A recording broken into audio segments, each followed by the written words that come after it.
Hi guys, Miss Brandy here. I'm going to be reading Chapter 8 of Percy Jackson, We Captured a Flag.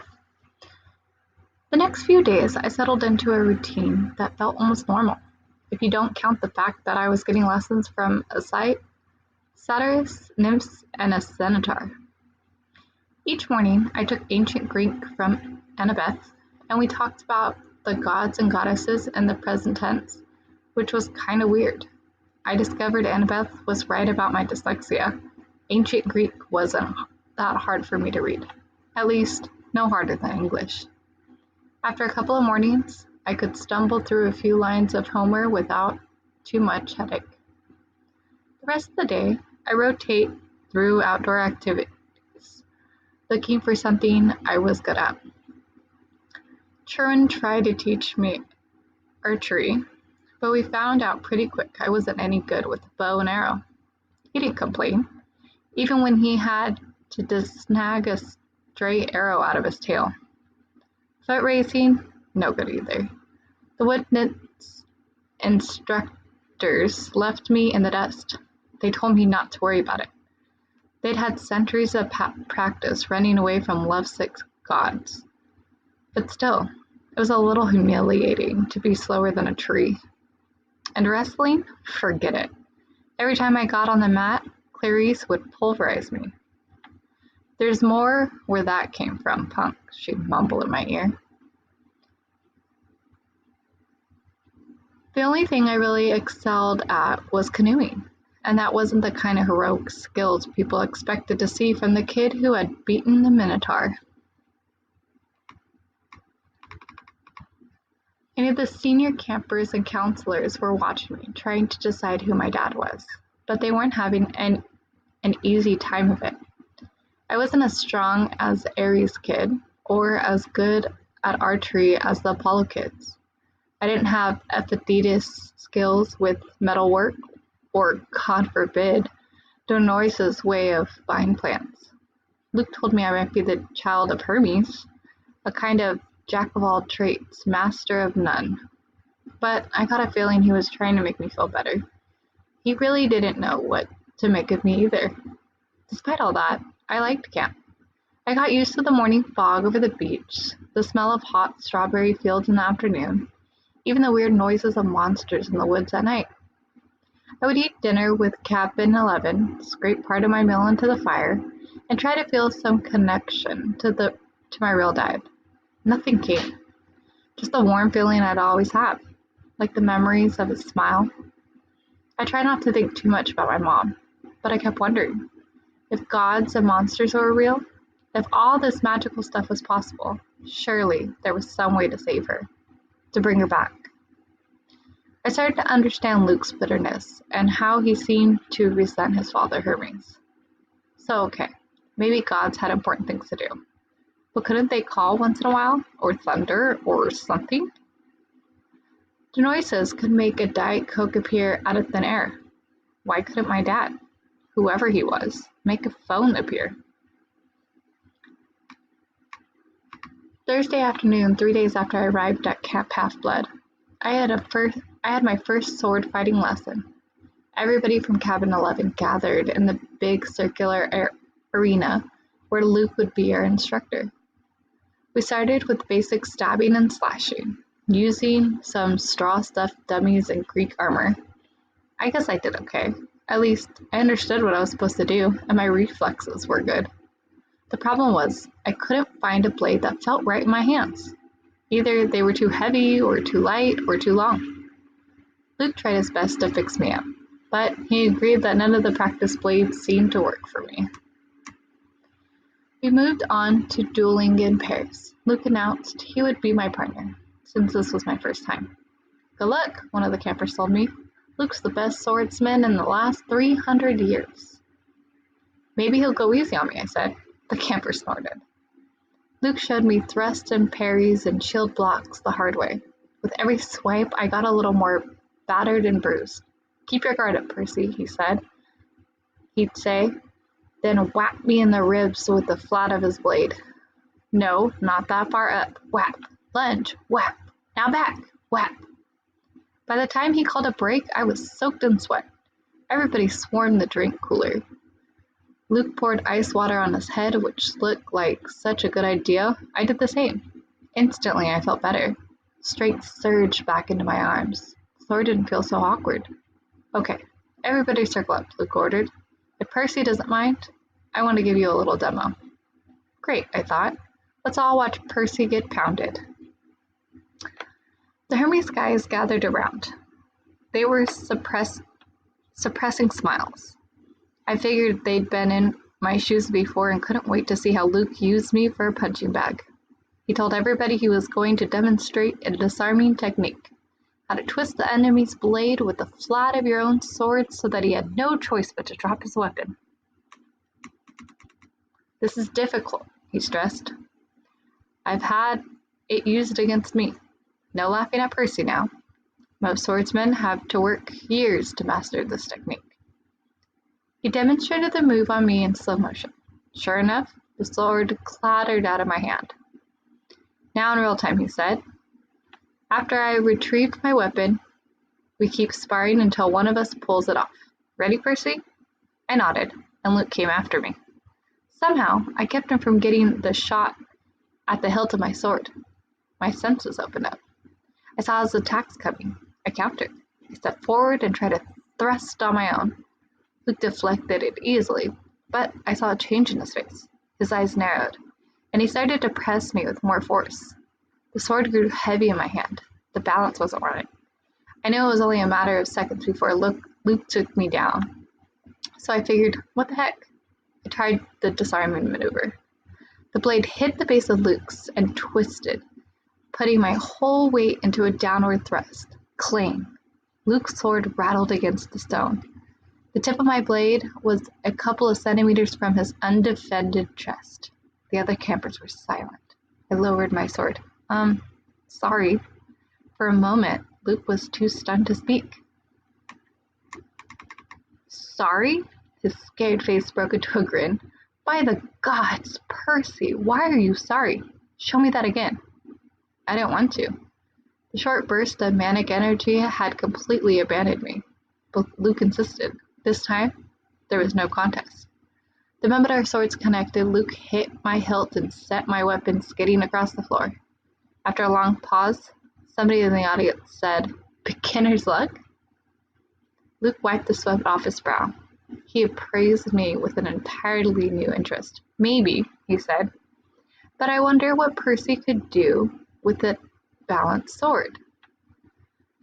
Friday afternoon, I was sitting with Grover at the lake, resting from the near-death experience on the climbing wall. Grover had scampered to the top like a mountain goat, but the lava almost got me. My shirt had smoked holes in it. The hairs had been singed off my forearms. We sat on the pier watching the nods in the underwater basket weaving until I got up the nerve to ask Grover how his conversation had gone with Mr. D. His face turned a sickly shade of yellow. Fine, he said. Just great.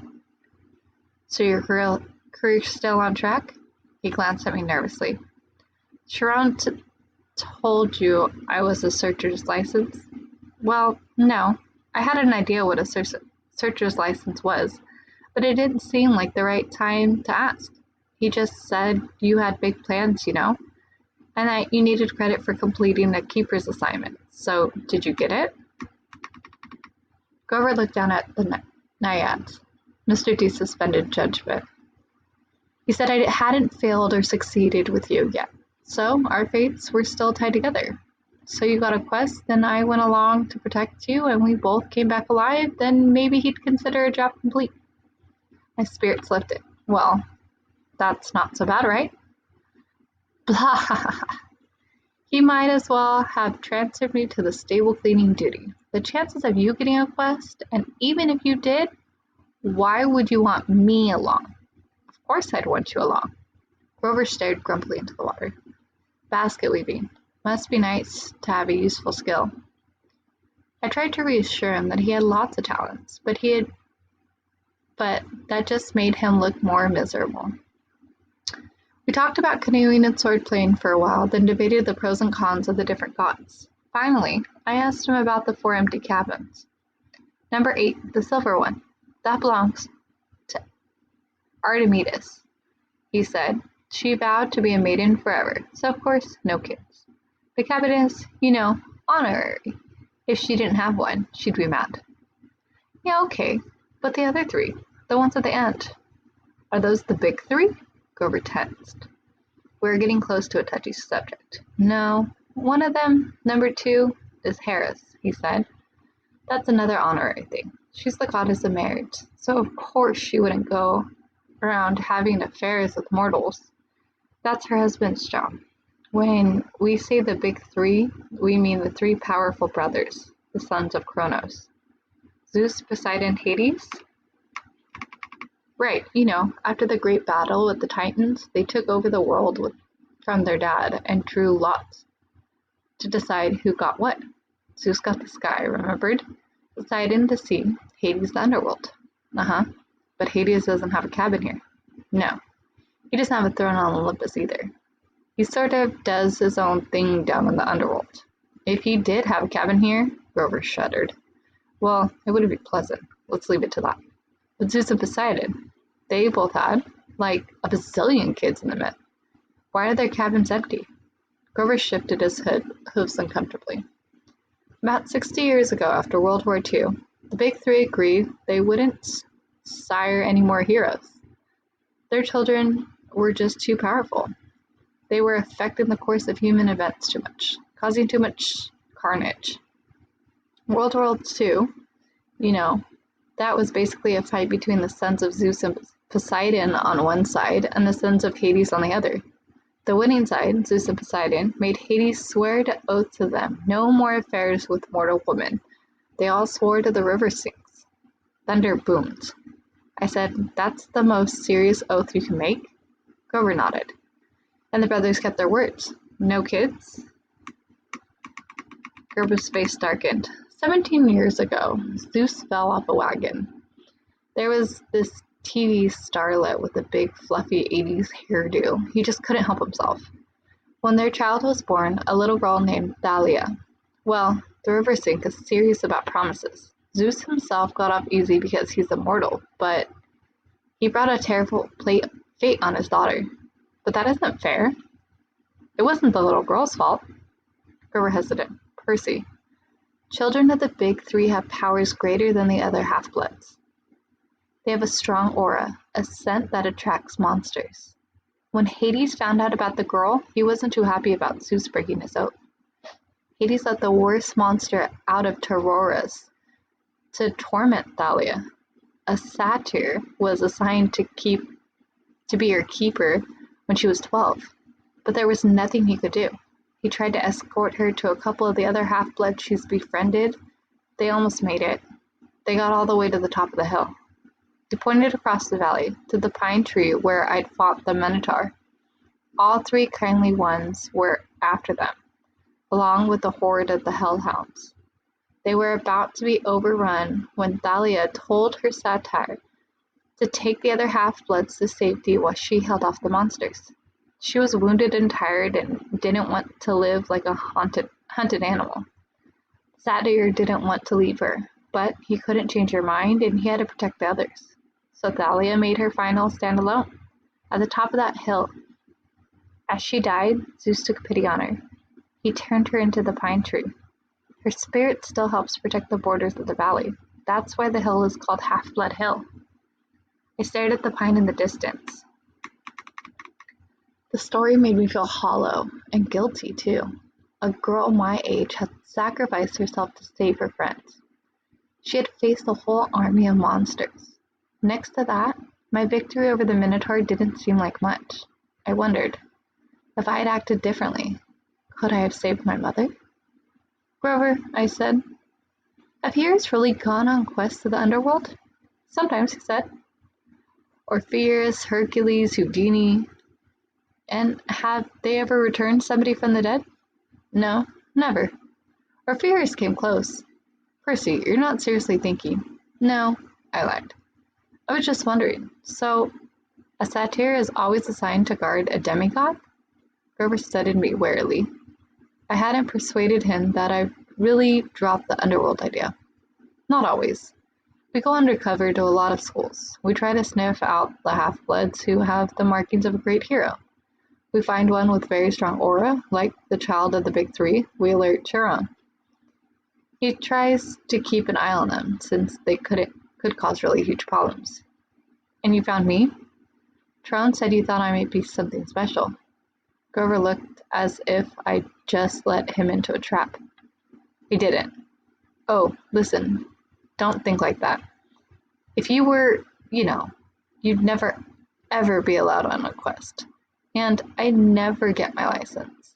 You're probably the child of Hermes, or maybe even one of the minor gods, like Nemesis, the god of revenge. Don't worry, okay? I got the idea he was reassuring himself more than me. That night after dinner, there were a lot more excitement than usual.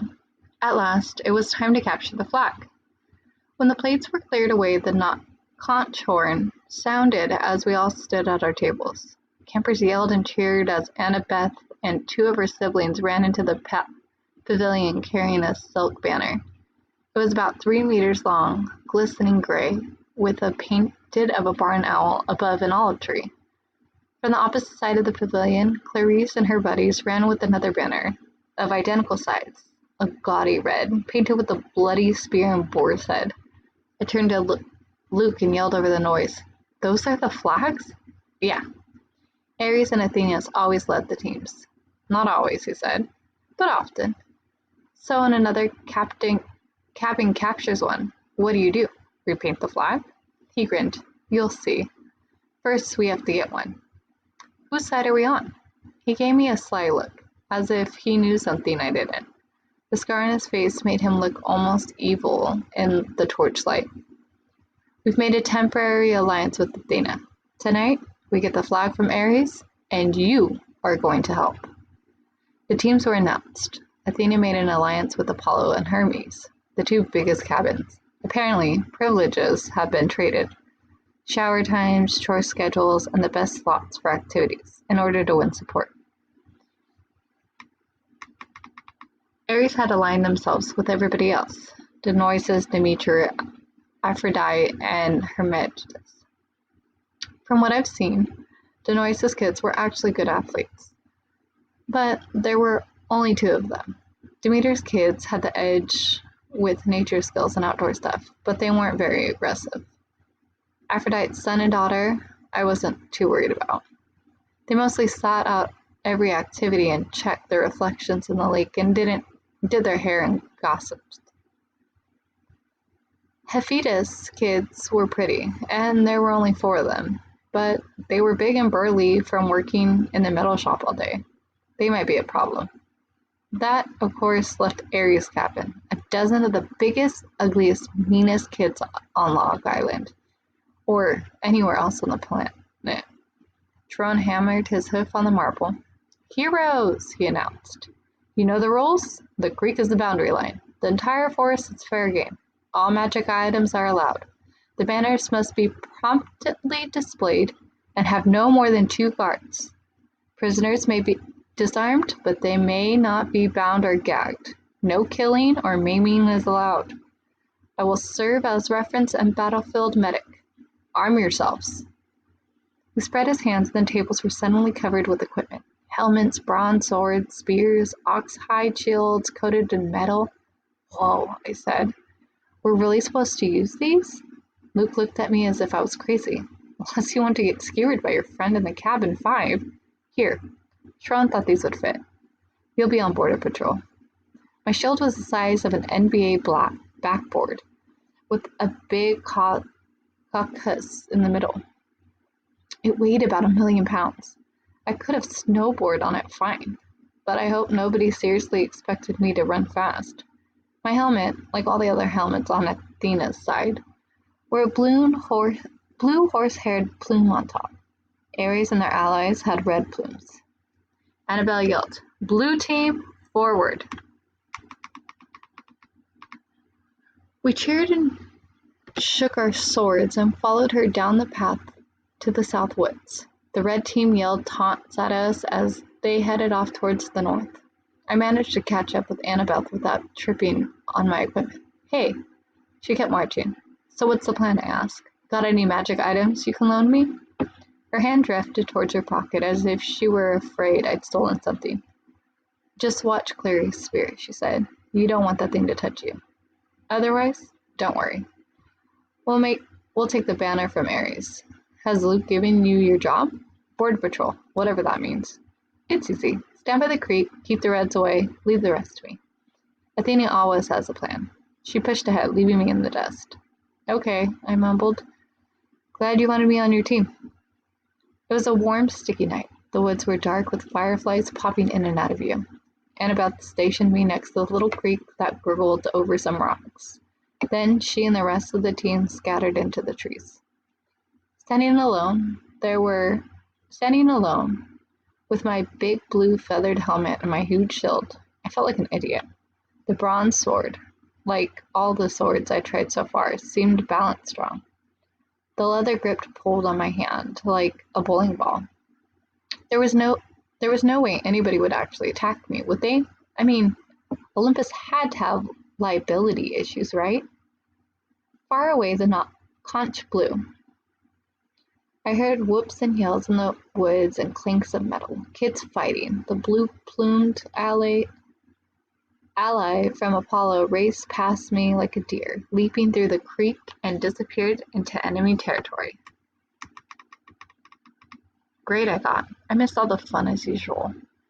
Then I heard the sound that sent a chill up my spine. A lone canine growl, somewhere close by. I raised my shield instinctively. I had the feeling something was stalking me. Then the growling stopped. I felt the presence retreating. On the other side of this creek, an underbrush exploded. 5 Ares warriors came yelling and screaming out of the dark. Cream the punk, Clary screamed. Her ugly pig eyes glared through the silts of her helmet. She brandished a 2-meter spear, a barbed metal tip flickering with red light. Her siblings had only the standard issue bronze swords. Not that made me feel any better. They charged across the stream. There were no hemps in sight. I could run, or I could defend myself against half of the Ares cabin. I managed to sidestep the first kid's swing, but these guys were not as stupid as minotaurs. They surrounded me, and Clary thrust at me with her spear. My shield deflected the point, but I felt a painful tingle all over my body. My hair stood on the end. My shield arm went numb, and the air burned. Electricity. Her stupid spear was electric. I fell back. Another Ares guy slammed me in my chest with the butt of his sword and I hit the dirt. They could have kicked me into jelly, but they were too busy laughing. Give him a haircut, Clary said. Grab his hair. I managed to get to my feet. I raised my sword, but Clary slammed it aside with her spear as sparks flew. Now both my arms felt numb. Oh wow, Clary said. I'm scared of this guy. Really scared. The flag is that way, I told her. I wanted to sound angry, but I was afraid it didn't come out that way. Yeah, one of her siblings said. But see, we don't care about the flag. We care about the guy who made our cabin look stupid. You do that without my help, I told them. It probably wasn't the smartest thing to say. 2 of them came at me. I backed up towards the creek. I tried to raise my shield, but Clarice was too fast. Her spear struck me straight into the ribs. If I hadn't been wearing an armor breastplate, I would have been shish kebabbed. As it was, the electric point just about shocked my teeth out of my mouth. One of her cabin mates slashed the sword across my arm, leaving a good-sized cut. Seeing my own blood made me dizzy, warm and cold at the same time. No meaning, I managed to say. Oops, the guy said. Guess I lost my dessert privileges. He pushed me into the creek and he landed with a splash. They all laughed. I figured as soon as they were through being amused, I would die. And then something happened. Their water seemed to wake up my senses, as if I'd had a bag of Mom's double espresso jelly beans. Clarice and her cabin mates came into the creek to get me, but I stood to meet them. I knew what to do. I swung the flat of my sword against the first guy's head and knocked his helmet clean off. I hit him so hard I could see his eyes vibrating as he crumpled into the water. Ugly number 2 and ugly number 3 came at me. I slammed one in the face with my shield and used my sword to shear off the ugly guy's horsehair plume. Both of them backed up quickly. Ugly guy number 4 didn't look really anxious to attack, but Clarice kept coming, the point of her spear crackling with energy.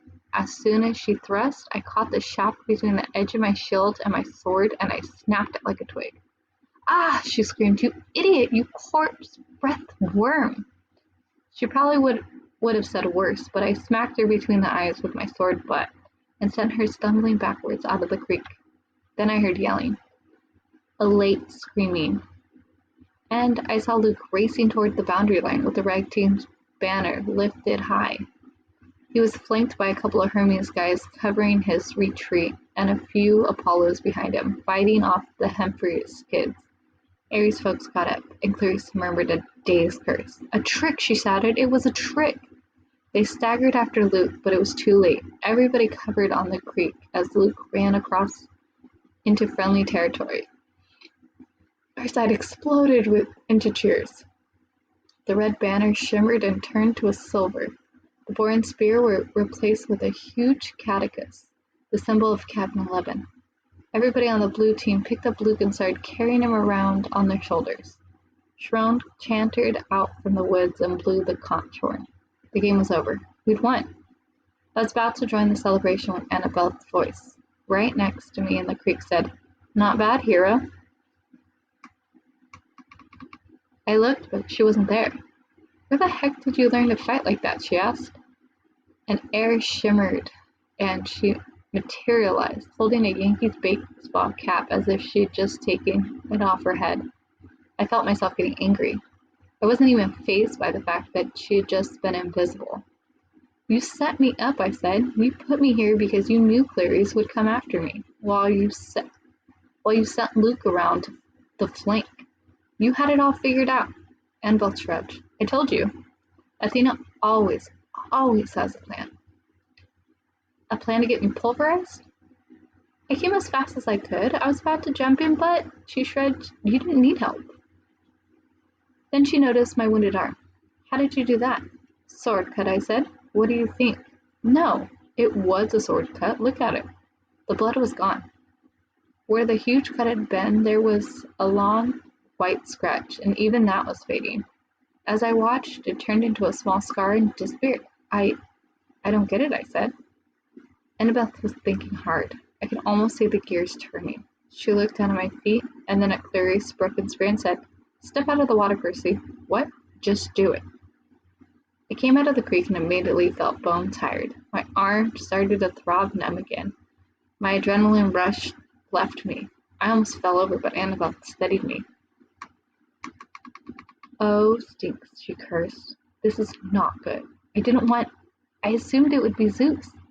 Before I can ask what she meant, I heard a canine growl again, but much closer than before. A howl ripped through the forest. The camper cheer died instantly. Shrone sounded something in ancient Greek, which I would realize only later I understood perfectly. "Stand ready. My bow." Annabelle drew her sword. There on the rocks just above us was a black hound the size of a rhino, with lava-red eyes and fangs like daggers. It was looking straight at me. Nobody moved except Annabelle, who yelled, "Percy, run!" She tried to step in front of me, but the hound was too fast. It leaped over her, an enormous shadow of teeth, and just as it hit me, I stumbled backwards and felt its razor-sharp claws ripping through my armor. There was a cascade of thonking sound, like 40 pieces of paper being ripped one after another, from the hound's neck, sprouting a cluster of arrows. The monster fell dead at my feet. By some miracle, I was still alive. I didn't want to look underneath the ruins of my shredded armor. My chest felt warm and wet, and I knew I was badly cut. Another second, the monster would have turned me into 50 kilograms of delicatessen meat. Shrone trotted up next to us, a bow a bow in his hand, his face grim. De immortalis, Annabeth said. That's a hellbound from the fields of punishment. They're not supposed to. Someone summoned it, Sharon said. Someone inside the camp. Luke came over, the banner in his hand forgotten at moment of the glory gone. Cleary sailed. It's all Percy's fault. Percy summoned it. Be quiet, child, Sharon told her. We watched the body of the hellbound melt into shadow, soaking into the ground until it disappeared. You're wounded, Annabeth told me. Quick, get Percy to the water. I'm okay. No, you're not, she said. Sharon, watch this. I was too tired to argue. I slipped back into the creek. The whole camp gathered around me. Instantly, I felt better. I could feel the cuts on my chest closing up. Some of the campers gasped. Look, I don't know why, I said, trying to apologize. I'm sorry. But they weren't watching my wounds healed. They were staring at something above my head. Percy, Annabeth said, pointing. By the time I looked up, the sign was already fading, but I could still make out the hologram of a green light shining and gleaming. A three-tipped spear. A trident. Your father, Annabeth said? This is really not good. It is determined, Ron announced. All around me, campers started kneeling. Even the Aries cabin, though they didn't look happy about it. My father? I asked, completely bewildered. Poseidon, said Ron. Earthshaker, Stormbringer, father of horses. Hail, Poseidon. Perseus Jackson, son of the sea god. Thanks, guys. Hopefully you can join me next week to read chapter 9 of Percy Jackson. Bye.